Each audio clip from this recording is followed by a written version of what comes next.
returning home after winning that bronze medal. It was a tough game that she played there, especially picking herself after losing that semi-final to Tai Tzu Ying. But then, coming back strongly on Super Sunday to make it a night to remember, not only for her, but also 135 crore Indians who were cheering for her. So she's coming back home. Her homecoming. These are live visuals there from the Delhi International Airport that you are seeing at this point of time. She was India's hope of winning a Olympic gold this time around, but then she's managed to win a silver, but a silver that's worth its weight in gold, considering that this is the second time in succession.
She won a silver and bronze in 2 consecutive Olympics, which is also a new record.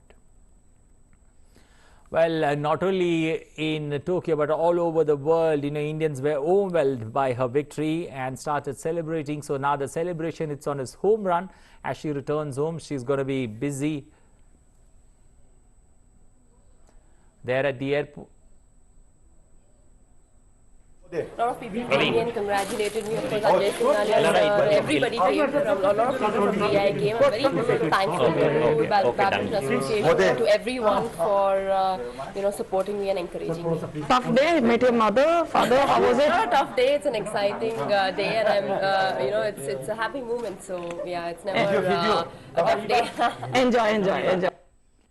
Well, a stellar performance there by the badminton player, and she says it's not a tiring day, but an enjoyable day, as she's now getting the rewards of the superlative performance that she's put on the courts there, accolades and rewards, on its way there as she returns home there, being felicitated at the airport at various quarters, various stopovers that she's had before she met the Badminton Association officials there. Clearly at every point where she paused, there were people to greet her with flowers, people wanted to click pictures with her, and Sindhu clearly enjoying that moment as she returns home with all. She's now the new woman star power that's caught everyone's fair.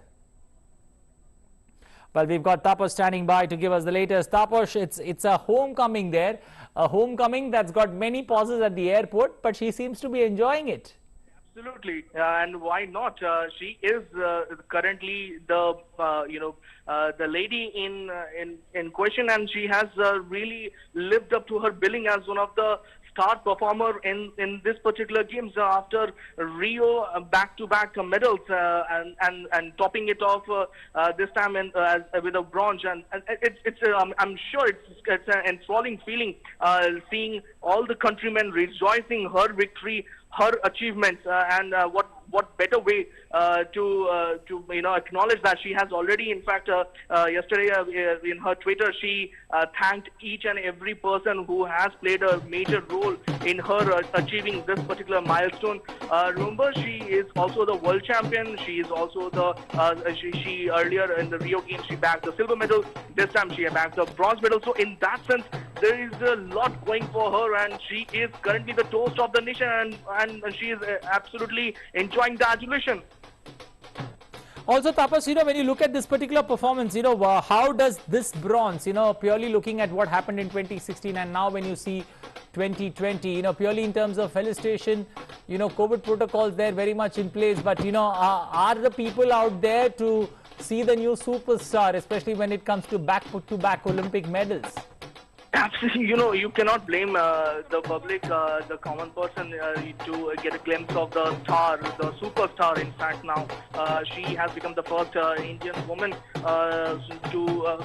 second Indian and country's first woman to win 2 Olympic medals. And in fact, in a short while from now, around 6:30, she will be felicitated by the Union Sports Minister, where even Kiran Rijiju, along with other ministers, will be present. Her parents will be there. So, it's a moment to rejoice, and why not? The government of India has invested a lot. In fact, if you take a close look at the way she has been funded by the union government, almost 4 crore in the last Olympic cycle, including the travel to almost 52 international tournaments, beside training in Hyderabad. So, in many ways, the government has taken care of her, and now that she has achieved this particular milestone, it is obviously she has the color of the medal has changed, but she is very sure. When we spoke to her on a press conference, she said that now her aim is to change the color of the medal going to 2024 Paris Olympics. So a lot going for.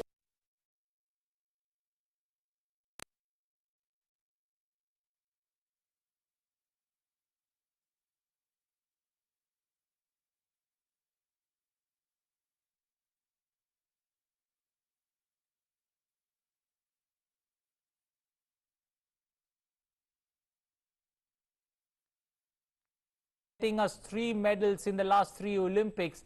Does that change the dimension to the way this particular game is followed in India? It has already, in fact, badminton for a long time has seen, in fact, if the COVID hasn't affected the training program and the preparation of many of these stars, many of the shuttlers, we would have had a bit more contingent participating in this particular Olympic. But nevertheless, this time also we have seen Sindhu making her mark. Earlier we have seen in 2012. Saina Nehwal making her mark, then Sindhu in 2016 and 2020. The men's are also, they're doing really making the country proud. We've seen some Kitambi Shrikant and other players, regularly making it to the top 5, top 3 in the world ranking. Also in the major tournaments that we have seen, the BFF that organizes, we've seen them making a mark in those tournaments. So what is required is to streamline the system of coaching. It is already there. You have the base, you have the wherewithal. Now it is time to take it to the next level. Remember, in an Olympic cycle, a lot changes, so one has to keep up with the change, and not just keep up with the change, but one has to be 1 step ahead or 2 steps ahead of that change, so that you can beat those the particular changes. And that is where the challenge will lie, with not just with the Badminton Association of India, but also with these players, how they can quickly adapt to those situations. Anil. Okay, and also looking at Sindhu's journey now, where do you see the road ahead for her? Well, as I already said, that today she will be going to Union Sports Minister's residence, where she will be felicitated. There will be a big event that has been planned, and Doordarshan will be beaming on those visuals live to each and every person in the country. But in a long run, what we can say is that her goal definitely should be the next World Championship, and definitely preparing for the 2024. She was disappointed to miss out on the berth of the final, where she lost to Taizu, but she will definitely will be gunning to make sure that in 2024 no such hiccups happen, and she is in a prime form and hit the stride before the 2024 and make the country proud by clinching the first ever gold medal for the country in badminton. Okay, now looking at Sindhu's journey, when one looks at Sindhu's journey, especially, do you now, looking at the journey that she's had, do you somewhere feel that she's going to focus on something like an Asian Games or something like a Commonwealth Games, That is already there. That is already there. We have been told by Sindhu that she will prepare for Asian Games and Commonwealth Games. That is definitely on her mind. But the main aim is definitely to clinch that gold. The last time India had a gold in Olympics, the individual gold in Olympic, was way back in 2008 when Abhinav Bindra clinched that gold. So she will be looking to once again, rewrite history for the 2024 Paris Games. So that is her ultimate goal. Definitely, there are some major achievements that she would like to start with, especially in Asian Games and also the Commonwealth Games, which are always there on her mind. She plays for the country and she wears that jersey with great pride, and that is something that sets her apart from each and everything. After that loss against Saizu, any individual, any athlete would have been devastated, but she picked herself up, and obviously the role that her coach played in lifting her mood, lifting her game, in that says a lot. I mean, she was all gushing about her coach. She gave her a lot of credit to Park, and why not? But he played a major role in this particular victory and getting the bronze medal. Since you mentioned the coach's role there, especially in Sindhu's, change in strategy, what according to you has been the change that the coach has been able to bring, especially to Sindhu's style of play? When we was talking to her about about her coach, she made a very important point that if the coach actually told her to enjoy after that particular defeat. She was told by the coach that relax and aram se. Everything will come to you if you just relax and play your natural game. Forget about. So in many ways, the technique, there's definitely a change in technique of the way they coach Sindhu. There's definitely a lot more emphasis on the stamina, on other aspects. We have seen the way she played that particular bronze medal match. She was